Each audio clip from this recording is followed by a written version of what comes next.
എനിക്ക് സ്ഥിരമായി വരുന്ന ചില ചോദ്യങ്ങളാണ് 2 മോഡ്യൂൾ വെച്ചിട്ട് അല്ലെങ്കിൽ 3 മോഡ്യൂൾ വെച്ചിട്ട് ഞങ്ങളെ ജർമ്മനിക്ക് കൊണ്ടുപോകാമോ എന്നുള്ളൊരു ചോദ്യം. അങ്ങനെ ചോദിക്കുന്നവരോട് എനിക്ക് ആദ്യം നിങ്ങളോടൊരു 2 ചോദ്യങ്ങൾ ചോദിക്കാനുണ്ട്. അതിനുശേഷം ഞാൻ നിങ്ങൾ ചോദിച്ച ചോദ്യത്തിനുള്ള ഉത്തരം പറയാം. എനിക്ക് നിങ്ങളോട് ചോദിക്കാനുള്ളൊരു ചോദ്യം, നിങ്ങളുടെ വീട്ടിൽ ഒരു അപ്പൂപ്പനോ അമ്മുമ്മയോ അഥവാ അച്ഛനോ അമ്മയ്ക്കോ ആർക്കെങ്കിലും ഒരു അസുഖം വന്നു എന്ന് വിചാരിക്കുക. നിങ്ങൾ അവരെയും കൊണ്ട് ഒരു ആശുപത്രിയിൽ ചെല്ലുന്നു. അവിടെ നിങ്ങളെ അസിസ്റ്റ് ചെയ്യാൻ നിൽക്കുന്ന നഴ്സ് അല്ലെന്നുണ്ടെങ്കിൽ നഴ്സിംഗ് അസിസ്റ്റൻ്റായിട്ട് നിൽക്കുന്ന ഒരു വ്യക്തിക്ക് ഭാഷ ഒന്നും പറഞ്ഞാൽ മനസ്സിലാവത്തില്ല. നിങ്ങൾ പറയുന്നൊന്നും അവർക്ക് മനസ്സിലാവുന്നില്ല.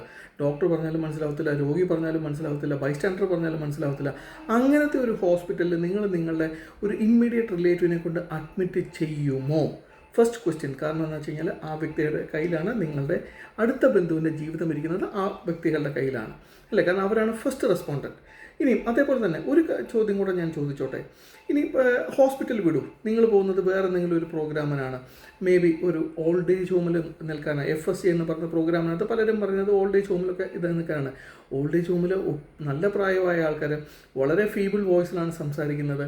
അങ്ങനെ സംസാരിക്കുന്ന ഒരാൾ ശരിക്കും ഭാഷ തന്നെ കൃത്യമായിട്ട് നിങ്ങൾക്ക് മനസ്സിലാവാത്തൊരു സിറ്റുവേഷനിൽ അങ്ങനെയുള്ളവർക്ക് നിങ്ങൾ സഹായം നൽകുമ്പോൾ എത്രത്തോളം ലെവലിൽ വരും? നിങ്ങളൊന്ന് ആത്മാർത്ഥമായിട്ട് ചിന്തിച്ച് നോക്കി. നിങ്ങളുടെ വീട്ടിൽ അങ്ങനത്തെ ഒരു രോഗി വന്നു കഴിഞ്ഞ് കഴിഞ്ഞാൽ അങ്ങനെ ഒരു ഭാഷയും മനസ്സിലാവാത്ത ഒരാളെ കൊണ്ട് നിങ്ങൾ അവരെ നോക്കിക്കുമോ?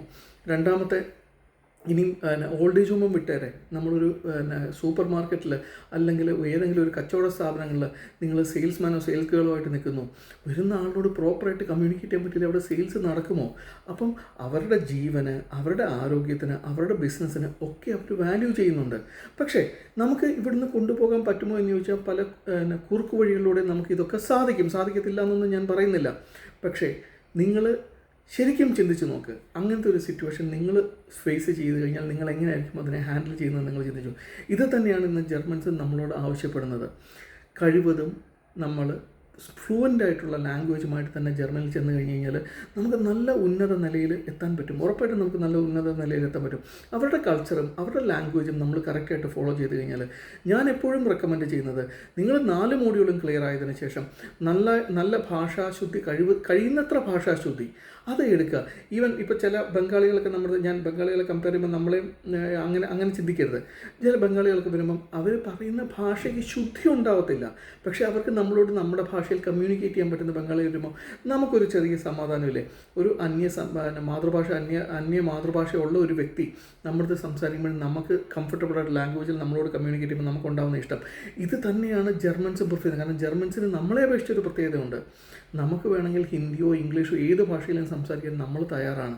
പക്ഷേ ജർമ്മൻസ് കഴിയുന്നത്ര ജർമ്മൻ ഭാഷയിൽ സംസാരിക്കാനാണ് ആഗ്രഹിക്കുന്നത്.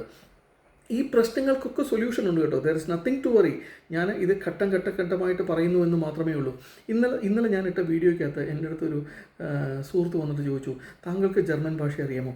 എനിക്കൊരു ജർമ്മൻ ഭാഷ അറിയത്തില്ല, എനിക്ക് ഒട്ടും അറിയത്തില്ല. ആകെ ഗുഡൻ ടാഗ് എന്ന് പറയാൻ അറിയാം, അതിന് ബാക്കി എന്ത് പറയണമെന്ന് പോലും എനിക്കറിയത്തില്ല. പക്ഷേ ഞാൻ ജർമ്മൻസുമായിട്ട് എനിക്ക് ഇംഗ്ലീഷിൽ കമ്മ്യൂണിക്കേറ്റ് വരുന്നുണ്ട്.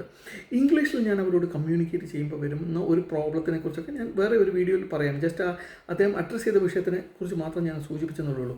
അപ്പം മറക്കണ്ട, ഈ വീഡിയോ കാണുന്ന നിങ്ങൾ എൻ്റെ വീഡിയോസ് ഫോളോ ചെയ്തോളൂ. There will be something for you for sure. Okay.